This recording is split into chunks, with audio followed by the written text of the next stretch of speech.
You know, we were just talking with Mike DeCourcy. One of the things he brought up was, and I had just seen, was there's a series. I think it's on Netflix, but part of it is they have that Manti Te'o catfishing deal from a couple of years ago. The Notre Dame football player who had the girlfriend that didn't Hmm. exist and died and all that. And it also, but it got me to thinking about some other things like Twitter characters like yourself, like Martha the Mop Lady, who are incredibly entertaining. Um, and you know who I miss the most? I miss him immensely. Is Fake Coach um, Wilson. nope, uh, fake, Andrew Luck, Captain.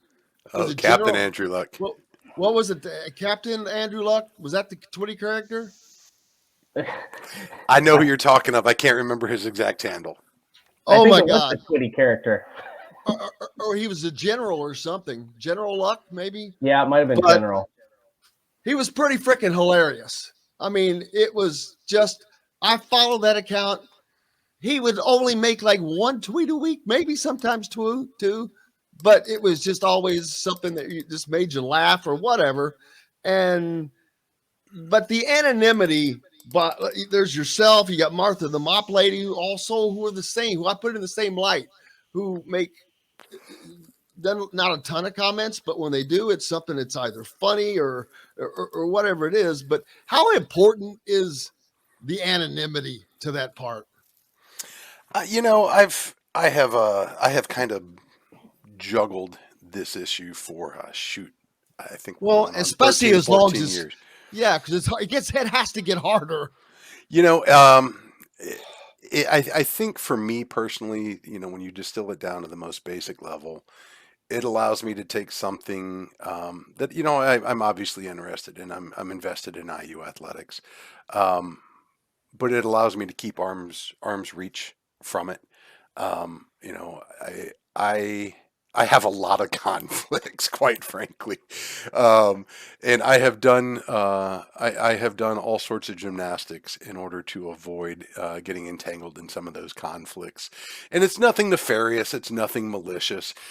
Quite honestly, you can probably trace it a beeline back to Rick Greenspan and his leadership style and the vindictiveness of it. Um, as something that gave me caution when I chose to enter into this space, recognizing that my expression of opinion could have a very dramatic and damaging impact on not just my profession, but of those around me and those that I care for, through no fault of their own. I should add, and it was something that it's a pseudonym. It's a pen name. Um, I have never ever hidden behind it to hide anything other than that, which I just don't personally feel like sharing. You know what I'm saying? It's not like I'm out here sharing state secrets and doing it to avoid responsibility. It's not like I'm out here compromising game plans or personnel files or anything. And it's something I've always kind of laughed at because I think it has been threatening to some people that I'm allowed to say what I want without, being personally accountable for it. I'm accountable to it with every single person that knows me. And, like yourself, Jim, there's quite a few people in this town that know me and know who I am and what I do. And I am very, very accountable for what I say. And, Lord knows I've said some really stupid things and I've said some things that were wrong. And I've always tried to be accountable to that. And I've always tried to acknowledge and stand up for it. But the irony has always been that, I am treated, or have been over the years, as something to be afraid of, as something to be cautious of, um, which I've always thought is kind of funny because for what? What have I compromised? I really don't. Personally, I just use it as a way to engage in the space and not have to carry that baggage around with me all the time, or get myself or my wife or some of my family members fired because somebody has a vendetta against an opinion I have. And I think where a lot of this gets lost is, when you're talking about sports, you're talking about public figures for the most part. And obviously the lines get a little bit blurred when you're dealing with amateur athletics. But at the end of the day, they're public figures. And as in our society, public figures are open to criticism, to commentary, to even ridicule. That's what happens when you're in the public space. They do not enjoy the necessary privacy that's afforded to regular, ordinary citizens. And I think with that right comes responsibilities. And I try to be responsible with what I say. I also try to keep it light, and I will always issue a caveat. You're free to disagree with anything I ever say. You don't have to follow. You don't have to listen. You don't have to talk about it. That's your right. Um, but this is the lane I suppose I've chosen, as has Martha and some other folks. Um, it certainly allows me perhaps to be a little more oh, loose than what I may otherwise. It certainly allows me to engage with you guys when maybe I'm not in the clearest of mind. Um, but you know what? It's what you get. It's the same conversation that you and I would have if we were bellied up to the bar at Yogi's or driving down the road listening to a game on the radio. I've always tried to be truthful to myself and to the subjects that we're talking about. But at the end of the day, it's a choice I made because, quite honestly, I listen to enough outside stuff on here. I don't need it when I go into the workplace. Well, one of the things I wanted to ask, because for me, I actually just took down my Twitter for the time being because it can be so toxic at times. Yeah. But one of the things I wanted to ask is if you ever come under scrutiny or fire, or there's criticism, is it easier for you to kind of separate and say, they're mad at this character, they don't know who I am? Like, is that easier, or does it still get to you? Like, one of the things I think that bothers a lot of people in our profession is a lot of the criticism that we catch, sometimes obviously very fair, sometimes Hmm. it's everybody, somebody's upset with, well, I can't help that Indiana got beat by Michigan State. That's not me. You're taking out your anger on that. But is it easier for you to kind of separate yourself from the Twitter sphere and say that's I know it's really you, but it's also a character, as opposed to if you were really putting your name on it and putting your image out there?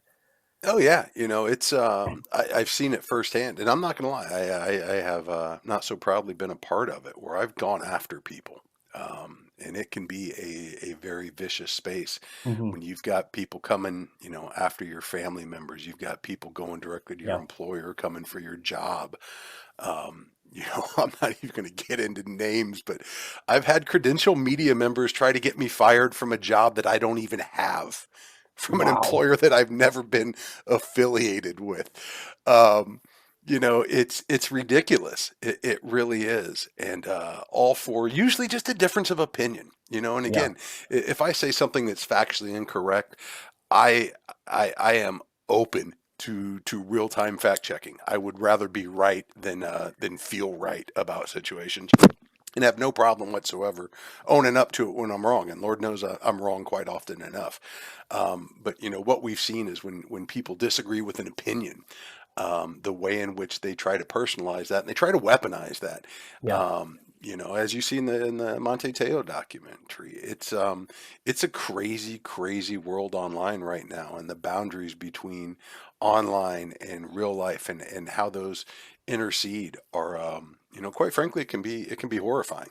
And I would be mortified if my wife ever lost her job because of something stupid I said in the middle of an IU game that somebody didn't like. Right. And Lord knows we all have a digital paper trail of all the things we've said, done, places we've been, and whatnot. And in this day and age, there's far too many people with far too little or too much time on their hands that will comb through anything and everything you've ever said and try to use it against you. So I have certainly, and I've been criticized by some of those that are close to me, for maybe not being as forthcoming as what perhaps I used to be back in the day. Um, and recognizing that we all evolve, we all grow up, we all mature a little bit, and we all come to look at things a little bit differently with additional experience. And recognizing what it is we're talking about, or at least what I come here to talk about, and that's usually just IU athletics or Bloomington as a whole, or just life. And I get criticized for what I choose to talk about, not just what I don't talk about. And the thing for me is that's my choice. It's my page. You don't have to Right. follow. You don't have to listen. You don't have to agree. No differently than I have no right to get on your feed and tell you what you should or shouldn't be saying. when we put it out there and we set our profiles to public, we certainly were open up to it. Um, and I've looked at, I've tossed around either deleting my Twitter, locking it, doing whatever, because as you mentioned, it can be extraordinarily toxic. At the end of the day, though, I've tried to maintain a balance where, I take the good with the bad and recognize, the block button's there for a reason. I don't Yeah. use it I don't use it probably as often as I should.